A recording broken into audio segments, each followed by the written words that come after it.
Welcome. Thank you for clicking on this episode. My name is 3WheelLfye, and I would like to welcome you to the 3WheelLfye channel, where we cover all things three wheels, and most importantly, the people who love them.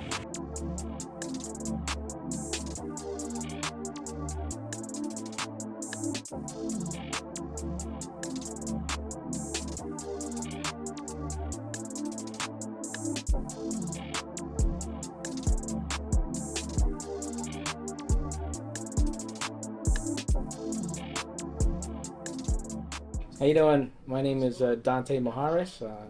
I'm from Toms River, New Jersey, Ocean County, 55 years old. No nicknames. Everybody just calls me Dante. Okay. Year, make, model of your bike. All right. Year, make, model of my bikes. I have a 2019 Yamaha MT-07. And I just got a 2022 Indian Scout Rogue about three and a half weeks ago. Have you named it? I don't have a name for the MT-07, but I did name my Indian, and her name is Tess. My wife's name is Tess, so I called her Tess because she's beautiful, she's sexy, but if you treat her wrong, she'll snap and hit you back hard. How long have you been riding? How long have I been riding? Oh, I started when I was 12, 13. Can't remember that far. Dirt bikes, borrowed my friends. We'd go out and just rip up the woods. I'm 55. Got my motorcycle license at 20.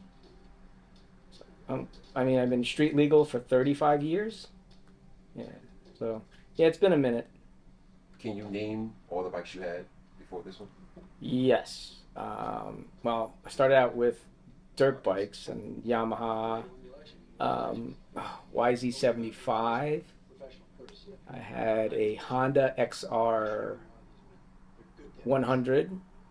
Did have a Honda XR50 too. That was a little mini bike that my son and I shared. I had a Triumph TT600, a Gixxer 600. Good enough. Yeah. Thanks, Tommy. Gixxer 600, and then it took a little bit of time off. What's that? A Honda Magna, and then I got a Can-Am Ryker, which I sold. I bought my Yamaha MT-07, and then a Vulcan 650S, which I got rid of for the Indian Scout Rogue. Yeah, so that's all of them. You've been riding for a pretty long time. Yeah, man, 35 years. So I got a lot of miles under my belt, a lot of experience. You know, nothing bad. Knock on wood, thank God. But thank God. All great times, great memories. When was the first time you saw a three-wheeler? First time I saw a three-wheeler was actually when I was.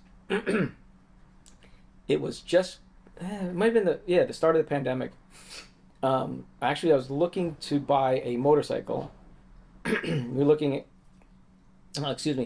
At a Kawasaki Z650 and a Z900.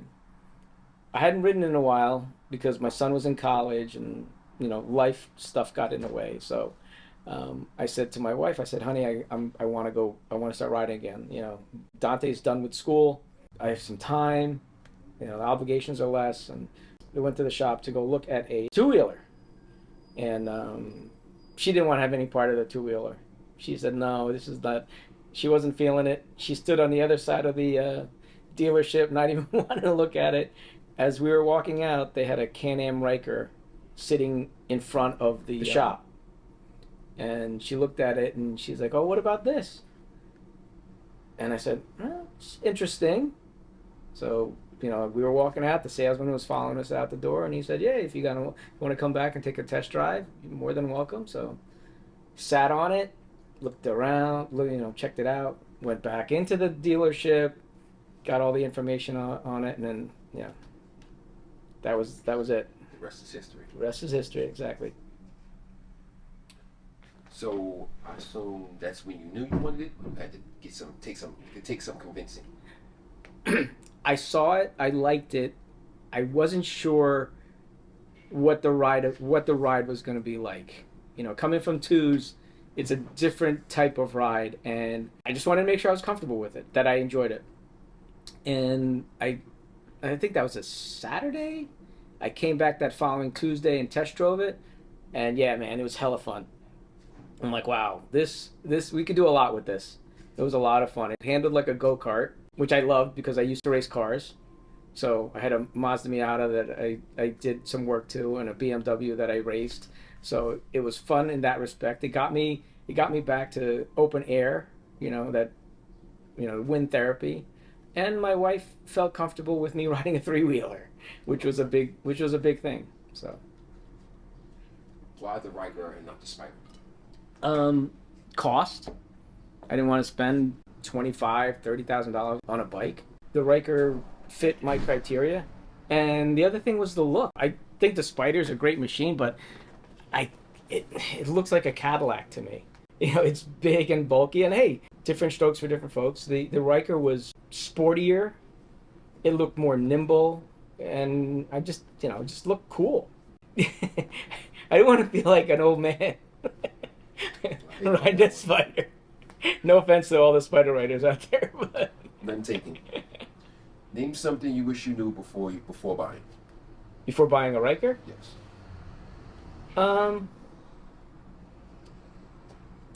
That's a good question. Name something. I don't know.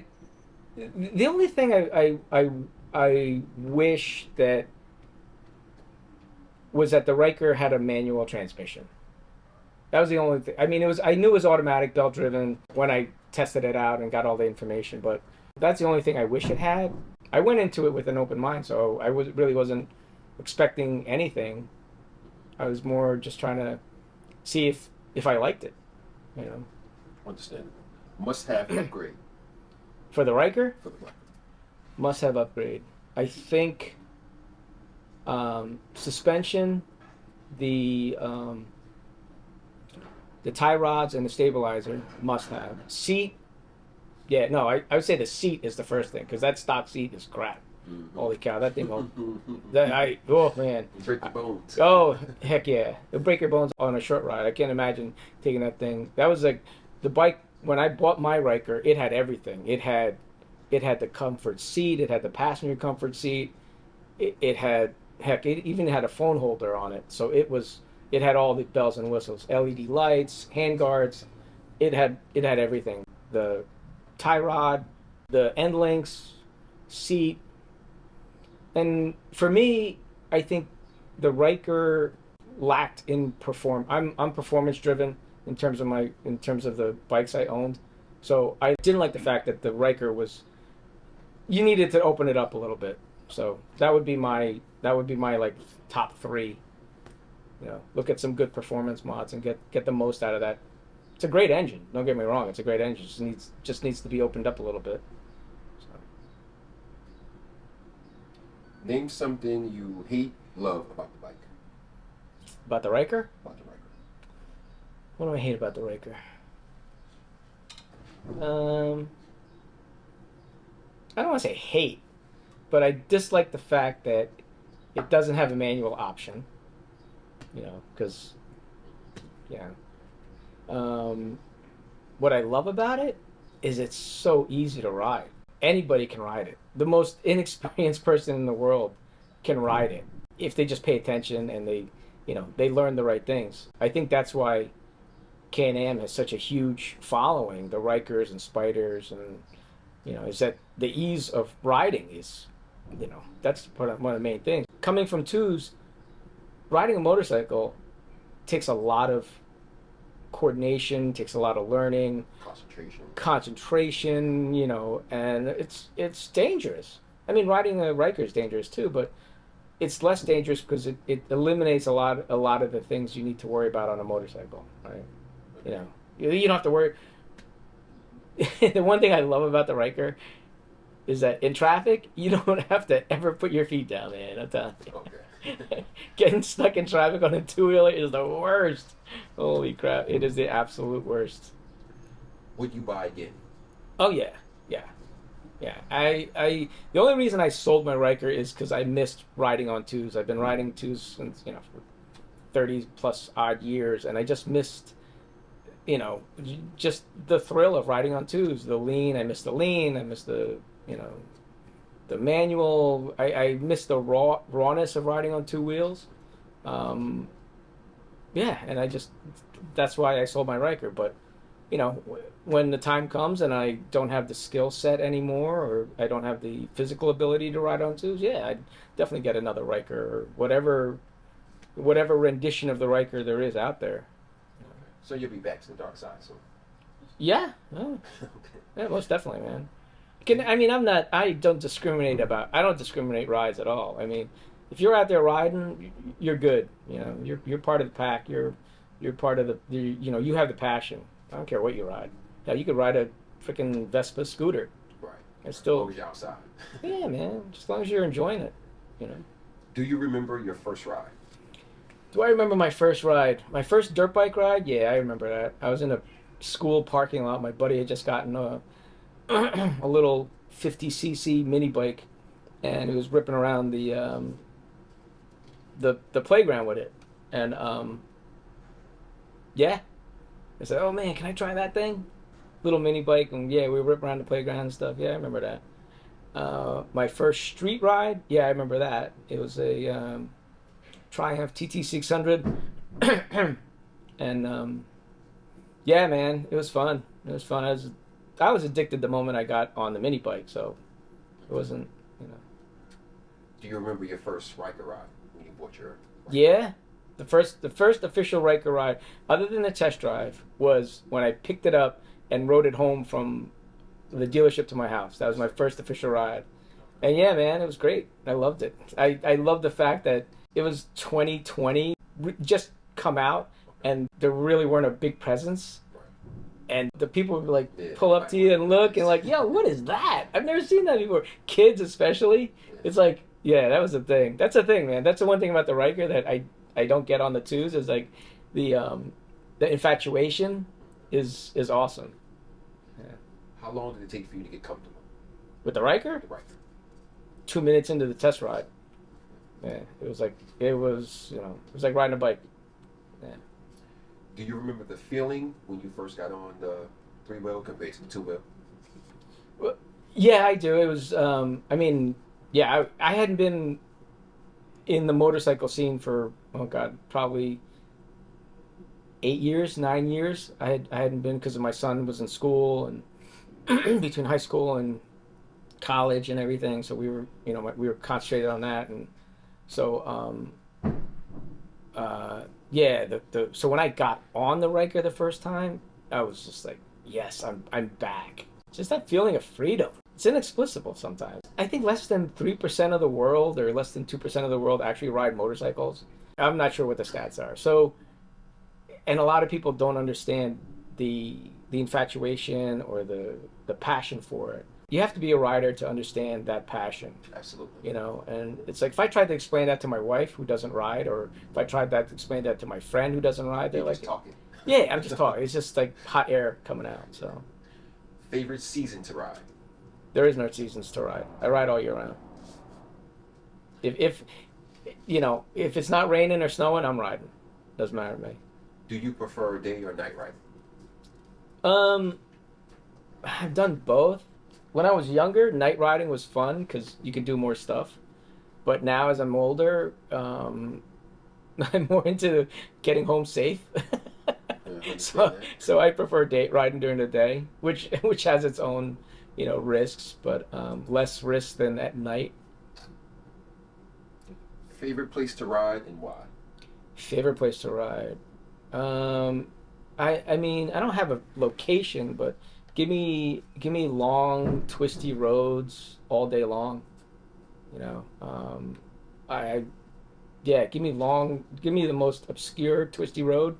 And yeah, that's my spot. I don't like straight. I don't like going. I mean, I like going fast. Yeah, that's fun, but to a degree. But I'll ride back roads and twisties all day long. Are you a part of a crew? Yes, JRC, Jersey Rider Crew. Do you prefer small groups, solo rides, or large groups, and why? Depends on the mood. I've been known to tell my wife, "Hey, I'm going out to go get lottery tickets," and come home 3 hours later. That's true story, man. True story. She's like, "Where'd you go to get your lottery tickets? Pennsylvania?" But we went on a ride just a few weeks ago. There was 10 of us. That was great. And then I've also been on rides. We were in Virginia and we did a ride. There had to be, I don't know, 50, 60 bikes on this ride, and that was awesome too. You know, each one has its allure, so it really depends on the mood. You know. Last question. Sure. Convince me to join the 3WheelLfye in one sentence. Oh man, that's a good question. If I were to talk to somebody who's never ridden a motorcycle before, the thing I would say is, have you ever felt total freedom in a car? That's a good one. That would be my, and then I'd say, and then I would follow that up as like, explain how you feel total freedom in a car. Surrounded by four steel panels and a lot of glass. I understand that one. That's a good one. That's a good one. Yeah. Well, I'd like to thank you for taking the time to interview. Is there anything you want to say? Comments? Shout outs? No, I mean, I want to say thank you, Hayward. This is great. I love the forum and the mechanism that you're using to get this message out. I think it's great. I think it helps in terms of, I have a lot of family and friends who just don't understand why I do this. I have a huge family. I think I'm like one of two people in the entire family and they all call me crazy and like, what, you have a death wish? I'm like, no, I don't have a death wish. Yeah. I do it because this is my passion. This is my relaxation. This is my therapy. I go, you guys do your thing. You guys play golf. You guys play tennis. You guys travel. This is what I do. This is my thing. I don't judge anybody for their thing. So don't judge me for my thing, And I always get like, oh, just be safe, just be safe. I said, you could walk out the door of this fine establishment and get hit by a car, right? Yeah, of course I'm safe. I'm not going to risk my life for a passion that I enjoy, right? So, yeah, that goes without saying that, it's always safety first. I tell new riders, I said, listen, it's great to have a good time on your bike and to do all this stuff and to find your skill and all that stuff. But remember, you always got to come home to somebody, Keep that in the back of your head when you ride, and it'll keep you safe. I would like to give a big thanks to our special guest. I would also like to thank you for taking the time to watch the video. Hate, like, comment, subscribe down below. As always, ride safe, stay 3 wheels down. Later.